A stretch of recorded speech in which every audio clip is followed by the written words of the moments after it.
Vous écoutez la saison 2 du podcast Minatalks. Le Minatalks est une série proposée par le Brussels International Center traitant de thématiques liées au Moyen-Orient et à l'Afrique. Une fois par mois, nos hôtes, accompagnés d'invités, auront une discussion sur les moteurs historiques, économiques, sociaux et politiques sous-jacents des problématiques structurant le monde d'aujourd'hui. Le BIC est présent sur Facebook, YouTube et Twitter. Suivez-nous et abonnez-vous pour être tenus au courant de nos dernières activités et publications. Bonjour et bienvenue dans un nouvel épisode de la saison 2 de notre podcast mensuel Minatalks, conversation autour de la région MENA. Je suis votre hôte Yasmina Krimi, à la liste de recherche sur l'Afrique du Nord, et j'accueille aujourd'hui Dr Pierrette Herzberger Fofana, députée européenne depuis 2019, groupe des Verts Alliance Libre Européenne. Donc vous êtes, entre autres, vous êtes vice-présidente de la commission du développement et de la délégation pour les relations avec le Parlement panafricain. Aujourd'hui, on va discuter du racisme, plus précisément de l'antiracisme. Alors, vous utilisez énormément votre plateforme pour visibiliser ce problème au sein de l'Union européenne. Et en 2020, dans la foulée de l'assassinat de George Floyd, vous avez eu une altercation avec la police belge à Gare du Nord, alors que vous les filmiez en train d'interpeller un groupe d'adolescents noirs.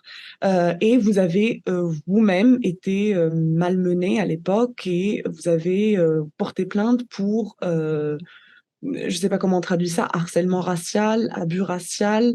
Et vous êtes vraiment l'une des rares parlementaires européennes à parler de ça. Et donc, c'est un sujet qui m'intéresse beaucoup. Je fais mon doctorat là-dessus et je travaille énormément sur ça. Et donc, voilà, je suis très, très heureuse d'avoir cette conversation aujourd'hui avec vous. Et je voudrais rentrer dans le vif du sujet. Vous avez parlé de racisme structurel en Europe. C'est un terme qui est très contesté. Mais c'est un terme c'est-à-dire que moi, au cours de mes recherches, mais même au cours de mon propre parcours migratoire, pour moi, ça va de soi de parler de racisme structurel, pas seulement en Europe, mais aujourd'hui, on parle du contexte européen. Alors, est-ce que vous pouvez me donner une définition, votre définition de ce qu'est le racisme structurel en Europe? Bon, tout d'abord, moi aussi, je vous remercie de pouvoir avoir cette conversation et je vais commencer déjà par vous corriger. Je n'étais pas en train de filmer, contrairement à ce qui a été dit dans la presse. De un, ça c'est absolument faux, cette histoire. J'étais debout et j'attendais le chauffeur qui n'arrivait pas et c'est pour ça que j'avais mon portable en main. Et non pas que j'étais là à la recherche d'une altercation, non. Et à ce moment-là, j'ai vu le policier qui était en train de malmener un jeune homme, et comme j'avais le portable en main, comprenez, vous voyez qu'il y a une différence avec ce qui a été raconté. Oui. J'avais le portable en main, le chauffeur n'était pas là, tout simplement parce que d'habitude, il venait me prendre à cet endroit-là, et ce nouveau chauffeur ne savait pas. Donc moi, j'étais où j'attendais, et quand j'ai vu que le policier était en train de malmener ce jeune homme, j'ai voulu faire une photo. D'ailleurs, finalement, il n'y a rien eu, parce que je ne suis pas très douée. Et là-dessus, le policier a traversé la rue, vraiment comme un forcené, m'a arraché le téléphone des mains, et que je lui ai dit, mais vous savez que j'ai le droit, de toute façon, de photographier et pas filmer. Comme je vous dis, je n'avais pas du tout cette intention, ni rien du tout. Et surtout, ce qui a été très grave, donc c'est pour ça que moi je parle de racisme structurel, c'est dans les structures, c'est que ce monsieur n'a pas voulu croire que j'étais députée. C'est ça que je ne comprends pas. Parce que quand il m'a demandé mes papiers, j'ai eu présenté le badge. Il me semble que quand vous montrez le badge avec la photo, et que c'est écrit aussi sur le badge, député au Parlement européen, et que je pars d'un principe qu'un policier sait lire. Bon, il n'a pas cru, il m'a demandé non, ça pas, que peut-être que je l'ai piqué, je ne sais pas où. Je lui ai montré mon passeport allemand, parce que j'ai un passeport allemand. Il m'a dit non, d'abord j'ai montré à l'époque, on nous avait donné, quand on est venu ici, on a une espèce de petit passeport, si vous voulez, au niveau du Parlement. C'est comme un passeport, c'est une pièce d'identité du Parlement, uniquement du Parlement, hein. Ça ressemble à un passeport, exactement la même grandeur, la même chose. Je lui ai montré ça, il m'a dit non.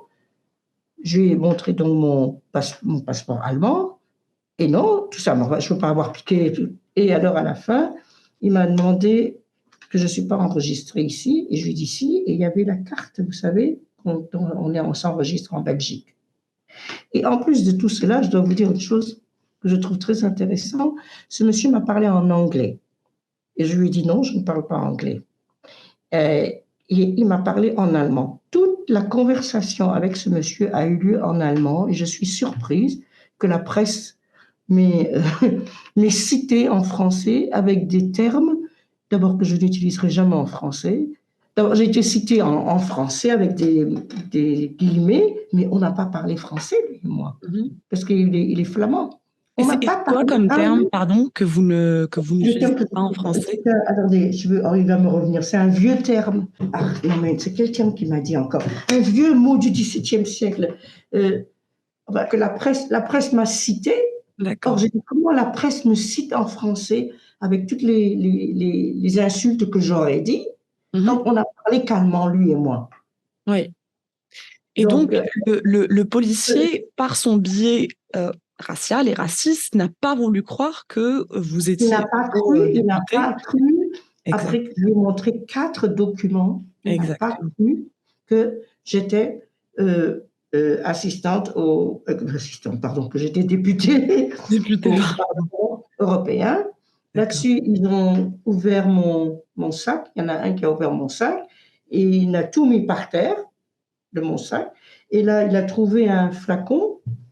Nous étions en Covid. Et bien sûr qu'on avait des flacons. Il fallait voir comment il a. Et ça, c'est quoi? On aurait cru qu'il avait trouvé, je crois, de la cocaïne dans mon Mhm. sac. Et je lui ai dit, Mhm. mais monsieur, c'est écrit désinfectant. C'est Mhm. voyé.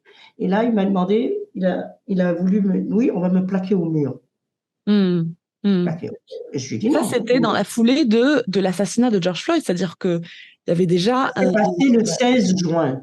Et en exact. fait, Donc, ouais. je connais la date, je n'oublie pas la date, elle me reste dans la tête, hein. Ouais. Donc, Et donc, c'était vraiment, c'est-à-dire que voilà, la conversation autour du voilà, racisme.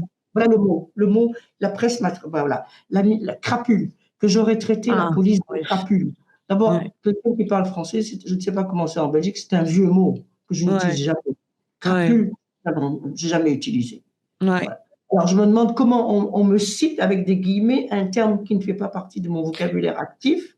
Ouais. Et, Et donc, et même la couverture médiatique a joué dans ce processus très commun aussi, hein, quand il y a une exact, agression raciste, d'aller chercher dans le comportement de la victime, en fait, de la personne racisée, de voir si elle ne s'est pas arrêtée quand il y avait un contrôle de police, si elle avait sorti un mot, si elle avait sorti son portable. C'est comme pour justifier, en fait, les actions de la police. Et ça, c'est un truc qu'on retrouve énormément, même dans des agressions plus récentes, hein. Et justement, ça, je trouve que c'est une bonne transition. Euh, si vous est- permettez, je vais vous dire une Pardon? chose. Il n'y Oui? a aucun journaliste ne m'a téléphoné pour me demander ma version. Pas Ah, un journaliste. ok. Donc, on a Donc, rapporté pour tout des le monde, on a faits. rapporté ce que, je ne sais pas, le rapport de police ou je ne sais trop quoi. Aucun journaliste n'a pris son téléphone avant d'écrire l'article pour dire est-ce que vous avez effectivement dit cela? Et donc, Mhm. quand j'ai vu qu'on m'a soi-disant cité en France, crapule, c'était le mot, j'ai dit écoutez, c'était un terme que je crois que la dernière fois que je l'ai entendu, je devais être à l'école primaire. Donc, Oui, oui, non, je vois. Et ce qui est terrible dans votre histoire, la chronologie, en fait. C'est-à-dire que en juin 2020, l'Union européenne annonce un plan d'action contre le racisme, c'est-à-dire vraiment le mois de votre agression, un mois après l'assassinat de George Floyd et voilà, la naissance du mouvement Black Lives Matter. Et là, on fête les 3 ans de ce plan d'action. Est-ce que vous pensez qu'il y a eu du progrès ou pas du tout, que c'était juste vraiment une action postère, un peu une action communication? Est-ce que vous voyez un progrès, pas seulement par rapport aux abus policiers, mais vraiment dans la lutte contre le racisme, plus généralement dans l'Union européenne? Oui, bon, moi, je dirais qu'il y a eu le premier progrès, tout d'abord, c'est ce plan d'action. Mhm. D'abord, bon, moi, il y a quelque chose sur lequel on peut se rapporter, se fier. Il y a un plan d'action de 20 à 25. Maintenant, dans ce plan d'action, toujours le grand problème, il faut que les États membres s'en approprient. Parce qu'on Mm. peut faire tous les plans d'action, si les États membres ne s'en approprient pas, s'ils ne le mettent pas en œuvre, ben, ça va rester encore un papier, hein, on aura rempli du papier et puis c'est tout. Mm. Mais il y a eu, moi je pense qu'il y a eu du progrès. D'abord, le premier progrès, c'est que le racisme a été thématisé. Mm. Jusqu'à présent, on avait l'impression, quand on parlait de racisme, c'était toujours ah oui, oui, ce sont toujours ceux qui se plaignent et hein, Mm. c'est tous des vauriens. Mm. Il y a une reconnaissance déjà du racisme Il y a déjà la dans sa reconnaissance du multiplicité. voilà, Oui. voilà. Mhm. Le racisme, il existe. Ça, c'était le premier point. Parce que il y en avait beaucoup. Pour beaucoup, c'était bon, une histoire de tous ces immigrés. Ils ont toujours des tas de problèmes. Bon, Mm. et alors, quand ils ont un petit problème, ils crient au racisme. En d'autres Mm. termes. Voilà. Mm. Ça, Ouais. Ouais, tout de ouais. suite, on crie au racisme. Et finalement, personne n'y croyait. Oui, oui, c'est Bon, le syndrome de la persécution, là, présumée. Oui. on n'y croit pas. Il y a deuxièmement, moi je crois, au niveau de l'Union européenne et du Parlement, c'est que pour faire ce plan d'action, on a eu des rencontres avec la commissaire chargée donc, de ce sujet-là, Madame Dalli, et on a eu une rencontre avec Madame von der Leyen, la présidente, et moi je me souviens très bien, on a eu la rencontre, c'était le 28 juillet, parce que c'était aussi online, et moi, ça avait été ma revendication, et je le dis parce que quand même, ça a été un succès. Et je lui ai dit que moi, je trouve que si on doit prendre une coordinatrice ou un coordinateur, il faut que ce soit quelqu'un qui ait l'expérience du racisme. Ouais. Parce que vous prenez quelqu'un, en général, rien contre un blond ou un rouquin, une personne qui n'a pas cette expérience, elle a toujours tendance, ça c'est mon expérience personnelle, quand on parle aux Européens blancs qui n'ont pas cette expérience, la première des choses qu'ils vont vous dire, ah non, tu es sensible. Non, je dis non, je ne suis pas sensible. Il y a des Mm. choses que nous, on ressent, c'est du racisme, tout simplement. Et quand on le dit, il dit, ah non, il n'a pas pensé comme ça. Je dis, oui, mais qu'il ait pensé ou pas, moi, je le ressens comme ça. Vous voyez? Oui. Donc, ça a été ça a été ma revendication à ce moment-là et j'ai été très contente quand la revendication, elle s'est traduite par la nomination d'une coordinatrice, Madame Michèle Moua, Mhm. donc une personne qui a cette expérience-là, que quand on lui parle, on n'a pas besoin de lui expliquer des tas de choses. Hein. Exactement. Parce Oui. que vous savez, quand vous parlez à quelqu'un qui n'a pas cette expérience, vous êtes obligé d'expliquer d'abord pendant 1 heure. Le temps que vous ayez expliqué, ben, tout ce que vous vouliez dire est parti aussi. Oui. Et vous expliquez à quelqu'un, oui, voilà, j'ai été victime de racisme, et cette personne-là, très souvent, sa réaction, c'est ah, peut-être que tu as mal interprété, ah, Oui. peut-être qu'il est fatigué, ah, peut-être que tu es un peu sensible, ah, il Mm. n'a pas pensé si, mais ça ne m'intéresse pas s'il était fatigué, et est-ce que je suis sensible. Mais Il y il y a a la deuxième. ça, pardon, est-ce que ça participe pas aussi d'une tendance à individualiser le problème du racisme? C'est-à-dire, c'est comme si le racisme, c'était une affaire d'individu, une affaire de micro-agression. C'est-à-dire, oui, c'est une affaire de micro-agression aussi, mais c'est aussi une affaire de structure de pouvoir, de legs colonial, de legs esclavagiste. C'est-à-dire, c'est beaucoup plus. Exactement, exactement, Ouais, exactement. exactement. Voilà, Ouais. c'est ça. C'est que le racisme, il est envers une personne que l'on ne reconnaît pas comme telle. C'est Mm. ça. Hein. Mm. Je ne vous reconnais pas comme mon père, un père, PAR, hein, on est à égalité. Donc, il y a tout de suite une espèce d'attitude condescendante, à votre avis. C'est ce que j'ai vu, c'était là. Parce que, comment vous expliquer, d'abord, sans oublier qu'il y avait 9 policiers sur moi. Ouais. Bon, je ne suis pas une grande criminelle et que ce policier était prêt. à me taster, et que Oui, c'est quand je lui ai dit, écoutez, là, j'étais tranquille, j'étais gentil avec vous, mais si vous me touchez, alors là, je peux devenir très méchant. Ça, je vous le oui, dis.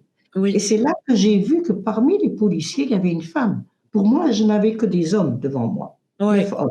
Vous savez, les femmes aujourd'hui en pantalon et tout, et puis cheveux derrière, oui, courts, je n'avais pas vu qu'il y avait une femme. C'est quand j'ai dit clairement que il n'est pas question qu'il me touche. oui, Je lui dis, il n'en est absolument pas question, parce qu'il était prêt à vouloir me plaquer au mur. Il m'a plaqué au mur déjà. Hein. oui. On voit, quand il y a la vidéo, sur la vidéo, on voit très bien comment ils m'ont pris par le cou, ils m'ont plaqué sur le mur, et que je me suis dit, mais il ne va pas me taster dans la rue maintenant. Oui, oui. C'est là que c'est Vous, vous là. avez la plateforme, c'est-à-dire l'opportunité aussi de parler de ça, mais j'imagine que les deux adolescents qui, eux, se faisaient harceler n'ont pas du tout cette... C'est vraiment leur parole contre la parole des policiers. Là, il y a de plus en plus la question des vidéos aussi, des altercations La filmées. vidéo est là, Oui, voilà. Oui, oui. exactement. Et pour ça, j'étais surprise quand après j'ai ouï dire autre chose. Mais le plus fort, c'est que ma plainte à moi a été rejetée. Et la plainte de la police, elle continue jusqu'à présent.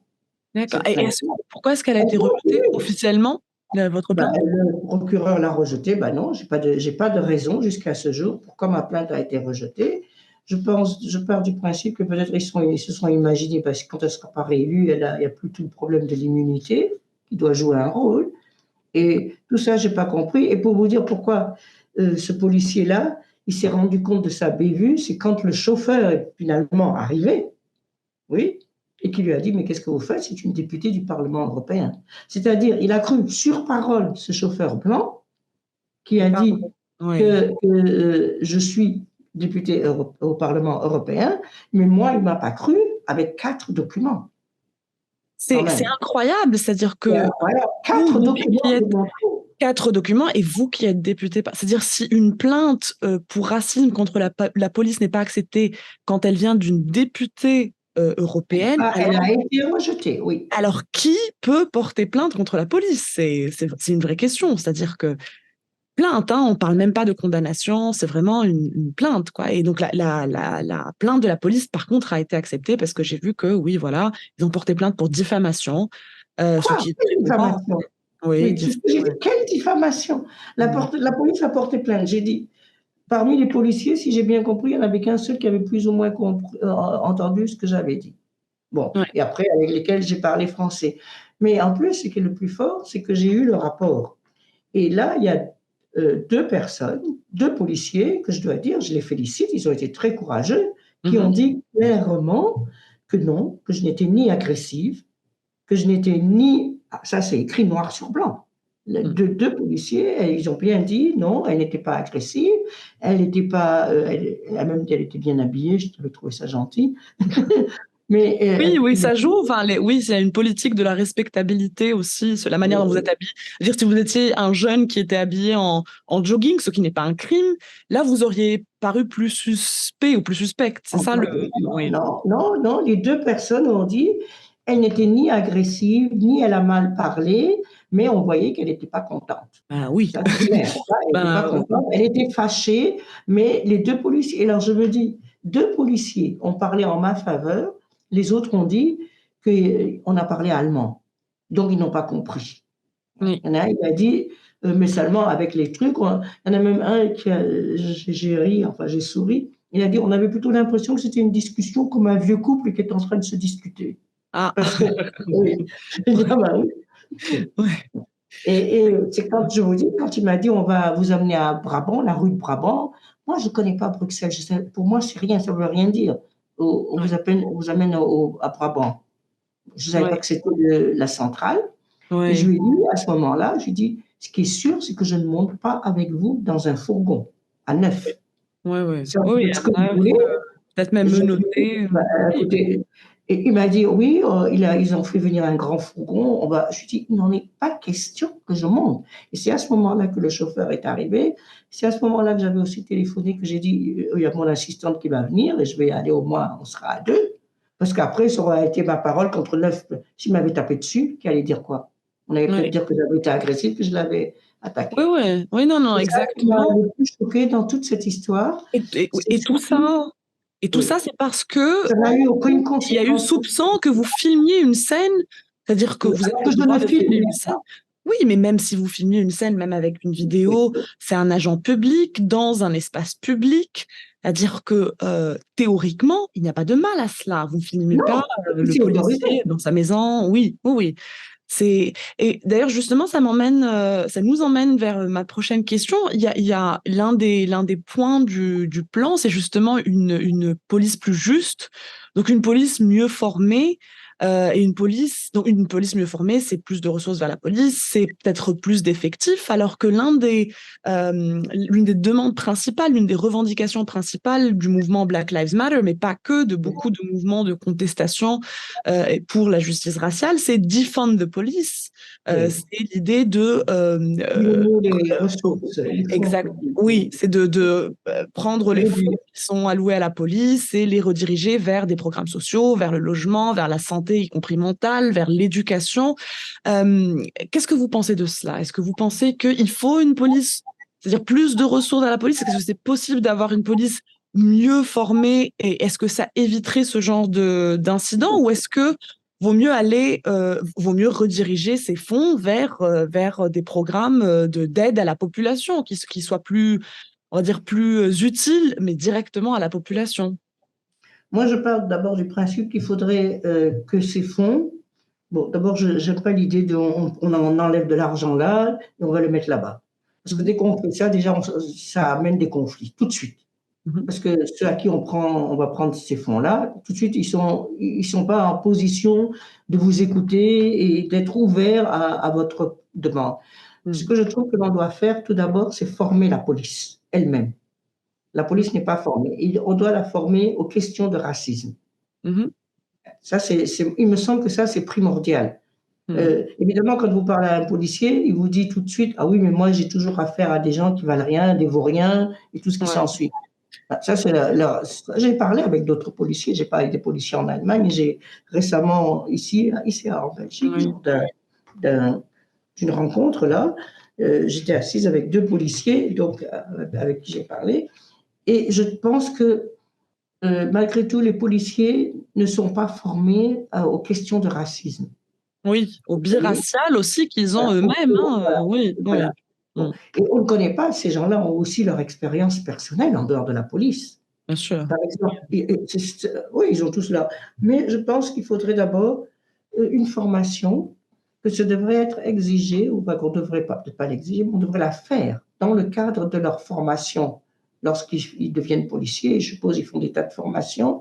Et maintenant, il y a cette formation qui doit être faite au racisme. Bien sûr, aux États-Unis, on dit qu'en ayant enlevé les fonds et en donnant ces fonds-là enfin, aux populations vulnérables, qui Mm. a eu des. C'est évident que si aussi ouais, la confrontation en général, police et la population, c'est Mm. toujours une confrontation qui se fait malheureusement dans des quartiers défavorisés. Mais c'est justement l'un des arguments enfin, de defund the police, c'est-à-dire cette idée que la présence de la police n'a aucun impact par les chiffres sur le taux de criminalité et que, au final, la police, en tout cas aux États-Unis, parce que ça a été mené mais je pense sur d'autres Oui, pays oui, aussi, mais oui. il y a cette idée que la police n'a pas d'effet, en fait, n'a pas d'impact sur la criminalité et qui voudrait, au fait, mieux, justement, donner de l'argent à ceux qui en Exactement, ont voilà. besoin. Oui. Mm. C'est exactement ça, parce que ce sont les quartiers, en tout cas pour les États-Unis, ce sont les quartiers défavorisés. En Europe, ce sont les quartiers avec une forte migration, Ouais. parce que c'est évident. Si je prends par exemple le cas de l'Allemagne que je connais bien, bon, vous avez on a eu à partir de 2015 en Allemagne, on a eu cette arrivée massive. C'est une arrivée massive de Oui. migrants qui fuyaient la guerre, La crise syrienne, exactement, la guerre syrienne, oui. Mm. qui fuyaient la guerre syrienne. On a eu 1 million de personnes. Et là, on a surtout eu des hommes, des Mhm. jeunes gens qui sont venus en Allemagne. Donc, il y a déjà cette idée dans la population aussi que on va avoir des jeunes gens qui ne font rien, qui n'avaient pas le droit de travailler, Mhm. Et évidemment, si vous restez toute la journée, vous n'avez rien à faire à regarder la télévision, que vous ne comprenez pas, il y a ça aussi. Oui, Alors, oui. en Allemagne, euh, euh, ils ne parlent pas allemand, et on les a mis enfin, des foyers.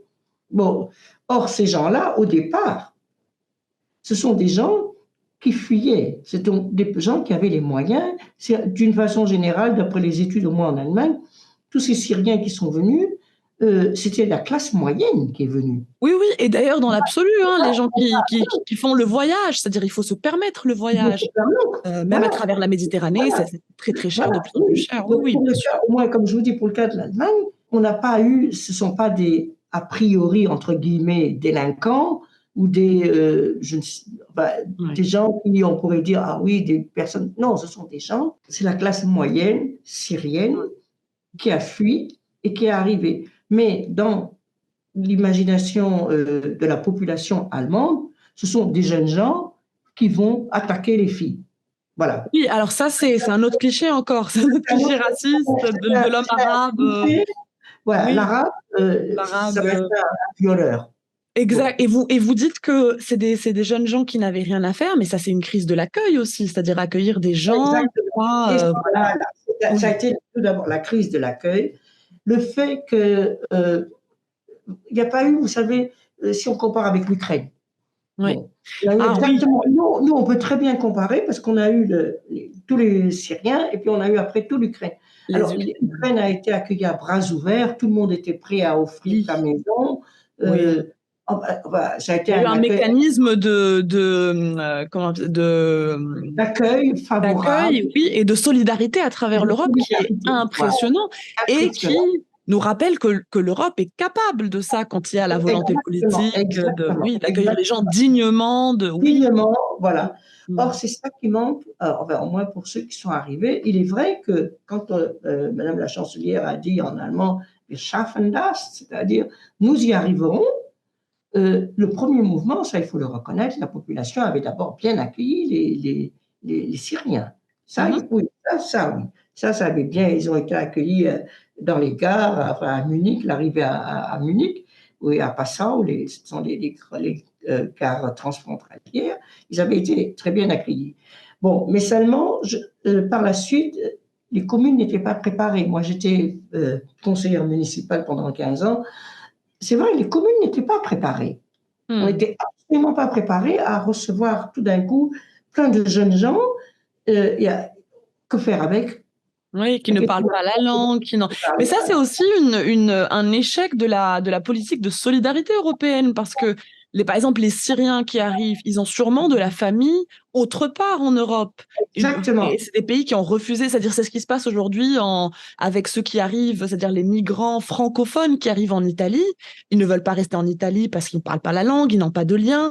Les pays francophones refusent de les accueillir. Et donc, moi, j'ai vu des situations incroyables de gens qui se font refouler 3, 4, 5 fois, qui sont refoulés vers l'Italie, mais qui repartent parce que c'est impossible pour eux de survivre en Italie, qui est juste un Oui, pays d'entrée. Et les pays, par exemple, francophones, dans ce cas-ci, la France principalement, refuse de prendre sa part, quoi. C'est-à-dire, c'est oui, ça. Oui, voilà. exactement. Voilà, oui. Et Mm. c'est ça que l'on a demandé aussi, c'est qu'il y ait une répartition équitable. Et c'est Mm. cette répartition équitable qui ne se fait pas. Le résultat, on a favorisé indirectement la montée des partis de droite. Oui, Ça a oui, été, exactement. ça a été ça parce qu'il n'y a pas eu cette répartition équitable. Les gens ne veulent pas rester en Italie, mais les Italiens, c'est pas comme ça qu'ils le voient. Ils voient plein de gens qui arrivent chez eux, Mm. hein, et c'est Mm. clair qu'il y a la peur. Bon, mais ça, je dirais, ça encore, c'est normal. Mais Mm. sur le plan maintenant des structures, des institutions, parce que le racisme institutionnel, donc les institutions ont été aussi prises de court. Mm. Oui. Elles ont Mm. vraiment été prises de court et il fallait faire vite, vite, vite. Mais moi, je dis, quand je vois l'accueil avec l'Ukraine, je suis désolée, il y a une différence comme le jour et la nuit. Oui, justement, j'allais poser cette question. On parle d'antiracisme, d'un plan d'action contre l'antiracisme, et puis on voit la réalité de la politique migratoire européenne.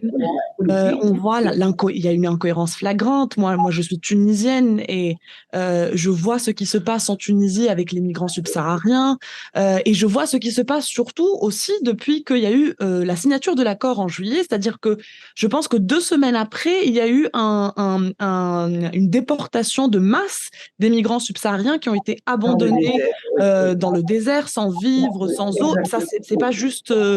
C'est-à-dire, c'est pas juste la Tunisie, c'est tous les pays d'Afrique du Nord qui, eux, se retrouvent en À jouer porte-à-faux les comme ça. garde-fous. Exactement, ils se Ouais, retrouvent, c'est tout des d'un pays coup, on a, géographiquement de passage, mais l'Europe paie le prix pour que le passage ne soit pas acté, c'est-à-dire qu'il n'y ait pas de passage. Et donc, on se retrouve avec des pays qui, eux, encore moins de volonté politique et de moyens pour accueillir des migrants, et en plus avec c'est-à-dire des gouvernements autoritaires. Donc c'est vraiment c'est-à-dire ce qui se passe, cette idée d'externalisation des frontières vers l'Afrique du Nord, c'est une catastrophe humanitaire oui, qui est de plus en... Et on le voit en plus avec ce qui se passe à Lampedusa en ce moment, on ne peut oui. pas empêcher les gens de bouger. Ça n'a Non, jamais non, on ne doit existé pas à travers empêcher l'histoire. de bouger. Et ce qui se passe, on a les mêmes scènes que l'on avait eues. Moi, je pense toujours à cette scène qui m'est restée de cet enfant. On avait montré l'enfant que les flots avaient ramené sur la berge, enfin, Mm, sur mm, la plage. Et bon, parce que maintenant, euh, c'est la Tunisie qui est chargée, la Libye, c'est eux qui sont obligés de jouer un peu les gardes-côtes. mm. C'est eux qui jouent les garde-fous, moi je dis. Oui, oui, non, les gardes frontières, ouais, ouais. Oui, c'est les Oui, oui. garde-fous. Et Mm. eux, ben, ils sont encore moins préparés Ouais. à l'Europe.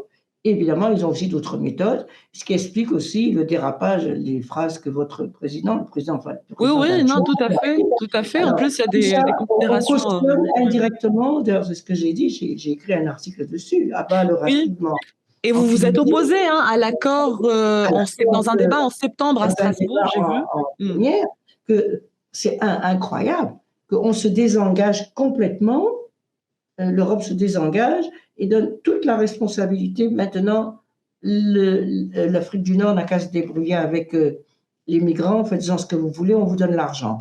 On Et vous donne ça, l'argent pour la répression, pas la spécialement pour répression, l'intégration ou non, l'accueil. non, c'est la répression, renvoyez-les, arrêtez les bateaux dans la mer, comme veut la présidente de l'Italie. Et Mm. ça, c'est pas correct. C'est plus l'Europe humaniste, Mm. surtout. Parce Mm. que c'est pourquoi les gens viennent aussi.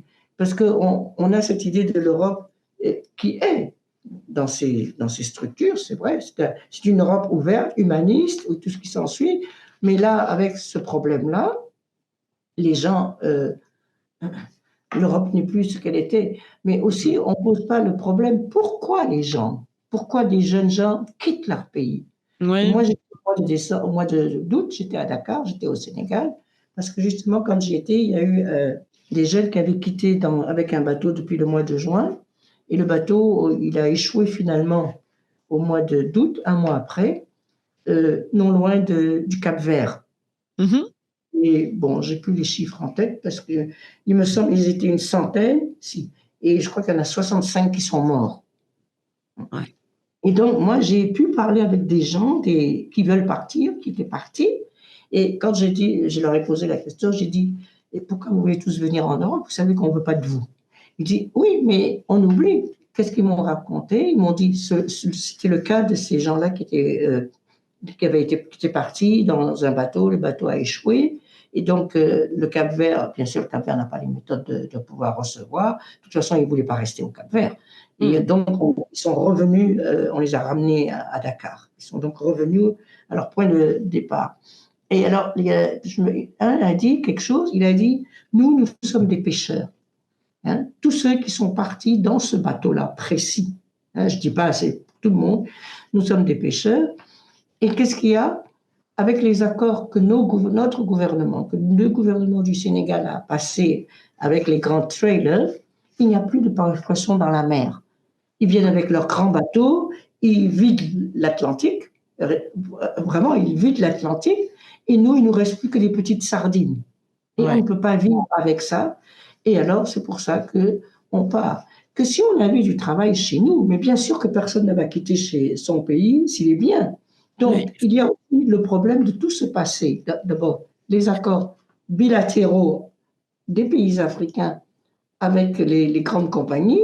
oui, Et il oui, y d'exploitation très néocoloniaux aussi, a c'est oui. exactement, et c'est aussi les accords, par exemple, si on prend le cas du Niger maintenant, la France et le Niger, ben, on oublie que le Niger est un pays très riche, qui a l'uranium, et là Uranium. je disais que 19% de l'uranium en France vient du Niger.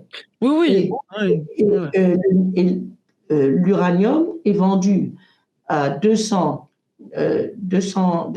euros. Euh, 200 euros, c'est, ils le prennent, attendez. Oui, en tout cas, les Nigériens, eux, si j'ai bien compris, ils n'ont que 80 euros, alors que la France le revend à 200 euros. Et en plus de ça, la France est électrifiée. Hmm. Donc, s'il y avait eu des accords de telle façon que entre le Niger et la France, moi je pense qu'on n'en serait pas venu à la réaction que l'on a, parce que c'est une réaction qui probablement est passagère. Je dirais pas qu'il y a Oui, une, l'anti-Occident. Mais ça bon, c'est un prouve peu un aussi, oui, désespoir.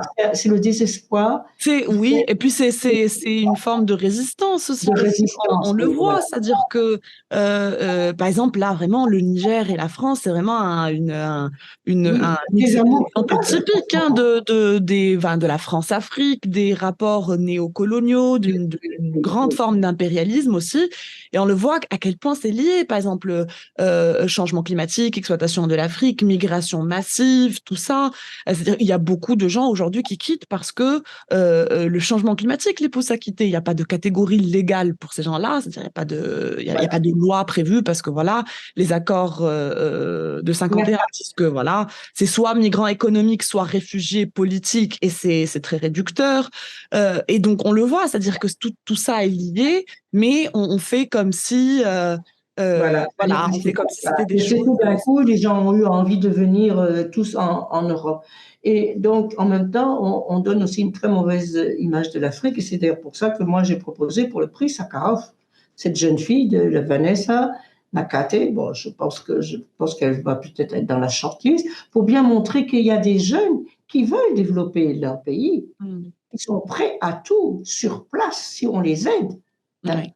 Et c'est un peu bon. Je pense que peut-être elle ne passera pas, elle sera probablement pas la lauréate parce que bon, on s'est mis à vouloir absolument euh, l'Iran. Hmm. J'ai soutenu Jinjian Mazani avec des Mhm. articles en français, en anglais, en allemand, dans la presse, j'ai manifesté et tout. Mais j'aurais aimé que on soutienne, enfin qu'elle ait ce prix-là pour montrer que, vous voyez, les jeunes qui sont en Afrique, qui veulent développer leur pays, ils veulent rester chez eux si on leur donne les moyens. Et que ça aurait été un premier pas peut-être pour pouvoir changer un peu aussi l'image que l'on a. Hein. Ouais. Parce qu'on a l'image, donc on dit l'Afrique, on s'imagine, on sait tout de suite, comme on dit en allemand, les SICA, Oui, bien sûr. maladie, pauvreté, oui. Enfin, rien ne fonctionne. Non, il y en a qui veulent, il y a des jeunes qui veulent, mais ils n'ont pas cette possibilité-là. Et que si nous, on a la possibilité, donc, ça c'est aussi les accords que l'on a, notre post-Cotonou, le grand accord, le nouvel accord post-Cotonou, regardez combien de temps ça a mis pour qu'il soit simplement accepté et ratifié, qu'il aille à la signature, ça va être le cas maintenant. Mais Ouais. c'est vraiment d'abord que l'on considère notre continent voisin, c'est notre premier voisin, c'est l'Afrique, oui, et que si ça va mal là-bas, ça finira ici aussi par aller mal Bien en sûr. Europe. À la Oui, oui. longue, oui. On ne sera pas à l'abri, c'est pas la peine de donner, d'avoir des accords avec enfin, si, bien sûr, il faut avoir des accords, mais il ne faut pas s'imaginer qu'on donne de l'argent à la Libye, à la Tunisie, ils vont aller, ils vont faire les gendarmes de l'Atlantique et de la Oui, non, Méditerranée. exactement. Il faudrait peut-être aussi revoir toute cette Il faut politique voir d'aide au toute la développement. politique d'aide au développement et Exactement. Qu'est-ce que ça a fait? Parce que il y a une grande après quoi critique ça par prend, rapport à c'est ça. Ça a imposé des modèles extrêmement, enfin, qui n'allaient pas avec les réalités africaines. Puis ça a nourri une dépendance aussi très à fort. l'Occident dans l'absolu, parce que c'est pas que l'Union européenne qui a cette Non, politique d'aide non, au développement. non. Mais voilà, oui, non, c'est tout à fait Il ça. faut tout revoir et oui, et puis surtout, c'est un peu triste. Moi, je trouve que, parce que moi, ça me fait mal au cœur quand je vois la réaction entre le Niger et la France maintenant. Hmm. Parce que d'une façon générale, ça il faut dire, les pays francophones sont ouverts à la France. Ils ne Hmm. sont pas contre la France. Bien sûr, il y a Mais des maintenant, liens historiques, non, oui, les linguistiques, liens historiques, on ne peut pas les enlever. culturels aussi, mais présents aussi à la Culturels, voilà, francophonie. Hmm. justement, les liens culturels, les liens historiques. Et maintenant, on a cette réaction-là. Bon, et la réaction, c'est que ça va avoir, à la longue, ça va avoir des conséquences sur les deux populations. Hein. Hmm. Ça va développer une inimitié qui n'était pas nécessaire, hein, alors que vraiment le dialogue était là, il y avait pratiquement toutes les chances, mais il faut des deux parts, hein, aussi bien du côté africain, il y a aussi eu des erreurs, il y a des problèmes de la corruption, pourquoi tous ces plans de développement n'ont pas fonctionné, Hmm. certainement aussi parce que certains plans, au début au moins, ont été préparés dans les bureaux feutrés de l'Europe, des gens qui n'avaient pas de connaissances ni rien. Ça, Hmm. moi, je peux dire, parce que nous avons eu, moi, je fais encore partie de la génération qui a eu ces jeunes coopérants, comme on les appelait à l'époque. Et moi, je me souviens moi, j'ai eu un professeur qui était à peine plus âgé que nous, et à l'époque, c'était pour eux, pour les Français, la façon de faire leur service militaire. Hmm. Et ce type-là est venu nous enseigner la chimie. Et je peux vous dire, quand il a dit ça va devenir bleu ou ça va devenir rouge, on n'a jamais rien vu. Et on n'était pas là, nous, on était la génération dont on voulait apprendre. Mais je revois encore ce professeur. Je vous dis, il avait 3 ou 4 ans de plus que nous, puisqu'il Hmm. était son service militaire, qui était complètement désemparé. Il avait toute une classe qui attendait, qui attendait. À l'époque, vous savez comment c'était, on ne, on ne discutait pas avec le prof. Oui, Hein, on oui, ne non, bien discutait sûr. pas ni rien, mais il a vu et je me souviens qu'il nous a dit à un moment donné, après toutes ce qu'il faisait, que ça ne fonctionnait pas, il nous a dit, écoutez, moi, on m'a dit au Quai d'Orsay, vous allez faire un peu de la chimie, de la physique là-bas en Afrique. Bon, Oui. sur le principe, si vous leur montrez vous faites une fois que ça devient bleu, ils vont être tout contents. Ouais, Hein, bah, c'est ce paternalisme justement qui voilà, le ne passe plus, paternalisme, cette cette idée-là, infantilisation. vous allez avoir affaire presque à des idiots. Oui, non, Or, exactement. Et ça, on avait, c'est. on avait encore d'abord les programmes français. Hmm.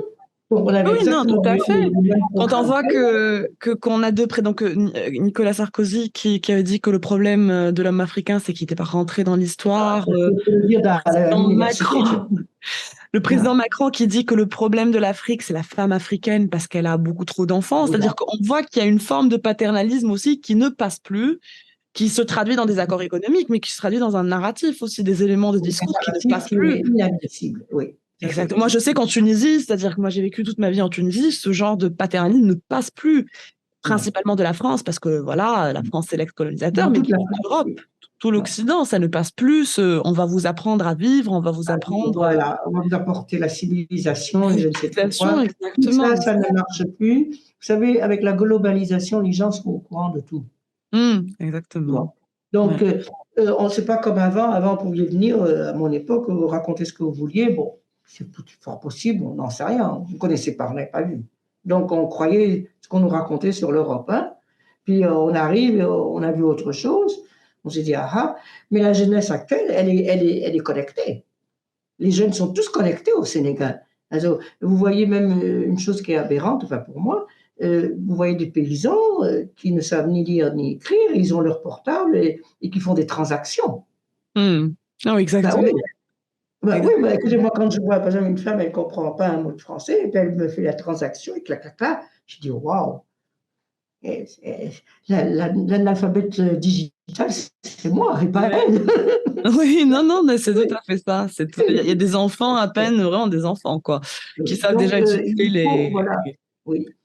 Donc, pour revenir à la question du racisme, c'est évident que ça va encore durer, mais je crois, moi, je suis peut-être optimiste, je pense qu'il y a quand même de part et d'autre.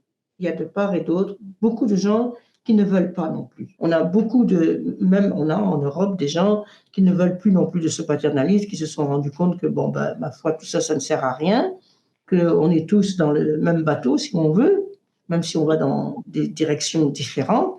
et qu'on a plus à gagner si on arrive à s'entendre, si on arrive à jeter des passerelles qui vont nous aider à vivre ensemble, à entretenir des relations qui sont des relations de voisinage et des véritables relations de bon voisinage aussi. Parce que ça, c'est important. Et je crois que ça existe aussi, ce côté-là, même malgré tous les problèmes que l'on entend, malgré les réactions que l'on voit actuellement de la jeunesse surtout africaine.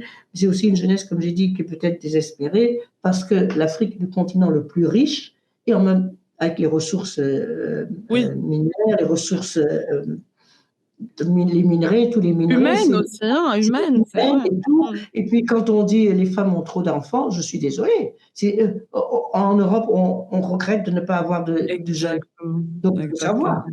Oui, oui, non, exactement. Il faut savoir. Non, moi, je veux dire que oui, c'est parce qu'elles ont trop d'enfants. Mais non, on a un continent avec 75% d'une population de moins de 35 ans. C'est-à-dire Oui. qu'on a les forces vives aussi, qui peuvent travailler et qui veulent travailler. Et c'est plutôt ça qu'il faut encourager. Au lieu de vouloir, coûte que coûte, vouloir encourager la sexualité reproductive des femmes. Mm. Et Pouvoir pouvoir la contrôler, oui, la oui, limite. oui, pouvoir contrôler qui d'abord aussi ne passe pas dans les mentalités. Bien sûr. Non, mais Il y a ça certaines aussi, personnes qui ont une c'est prendre mentalité. le problème à l'envers aussi. C'est-à-dire que c'est parce que les gens sont pauvres qu'ils ont beaucoup d'enfants comme ça. C'est pas parce que voilà, c'est jeter le propre sur la femme africaine comme si elle était, elle, La responsable machine à seule produire, de. à produire. Non, Mm. bien sûr qu'elle aimerait en avoir peut-être plus ou moins, mais dans de bonnes conditions. Mm. Voilà, voilà. C'est pas tellement la question du nombre, c'est la question de pouvoir élever ses enfants dans de bonnes conditions et pas voir dans les enfants, malheureusement, ce sont eux qui servent de sécurité. Mm. Mm. Le principe de la sécurité sociale, tout cela n'existe pas. Et Mm. on peut en avoir beaucoup, parce que d'abord, il y a une mortalité aussi qui est très forte, hein, et que peut-être sur 7, il y en a peut-être que 4 qui vont vivre. Et c'est Ouais. sur ces 4-là, il y en a peut-être qu'un ou deux qui vont réussir. Et ça va être sur cette personne-là qui va, tout le fardeau va reposer de s'occuper plus tard des parents et tout ce qui s'ensuit. Alors que c'est là, c'est pour ça que quand on dit, oui, toute cette jeunesse, c'est ahurissant. Oui, c'est ahurissant, mais c'est ahurissant parce qu'on on leur montre pas, enfin, les gouvernements africains, même dans ce cas-là, comme je dirais, ça a été aussi, ils ont échoué, ça il faut reconnaître. Mm. Ils n'ont pas fait leur devoir, je dirais. Ils n'ont pas fait leur devoir de montrer à toute cette jeunesse qui est là, qui veut développer le continent. Moi, j'ai beaucoup parlé avec des jeunes quand j'étais à Dakar au mois d'août, quand je vais en Afrique avec les différentes missions, que ce soit au Kenya, en Zambie, au Lesotho, partout. Les jeunes veulent développer leur continent, ils veulent développer leur pays, ils ont des idées Ils aussi. ne trouvent pas Ils ont des structures justement Ils n'ont pour le pas de faire. Ouais. culture, ils ne connaissent pas, ils n'ont pas l'information. Mm. Parfois, il leur manque le know-how, la technologie aussi, et le savoir, mais ils sont aussi prêts. Et je crois que c'est là que l'on doit vraiment taper, enfin, travailler dans ce sens-là. On a une forte population, une démographie très jeune, et ces jeunes-là, il faut leur montrer qu'ils ont un avenir, qu'ils sont capables de faire quelque chose. Comme je vous dis, je reviens sur ma candidate, non pas que je fasse de la publicité, mais que j'étais. Non, parce que vous voyez qu'ils ont les idées. Mm. Mm. Que faire, qu'est-ce qu'ils font. Et par exemple, quand je pense, on parle de l'énergie solaire, mais j'ai vu l'énergie solaire, comment ils l'utilisent. Mm. L'utilisation de l'énergie solaire dans un continent où le soleil brille presque 365 jours Ouais. sur Ouais. 365. Ouais. Donc, Ouais. on peut l'utiliser, on peut apprendre à utiliser cela pour des projets, pour des jeunes qui, eux, justement, tous ces jeunes-là, qui sont désœuvrés. Et c'est la question du travail, c'est la question des moyens, évidemment, le problème de l'éducation, qui a beaucoup de problèmes en Afrique, mais il y en a aussi énormément ici. Hein.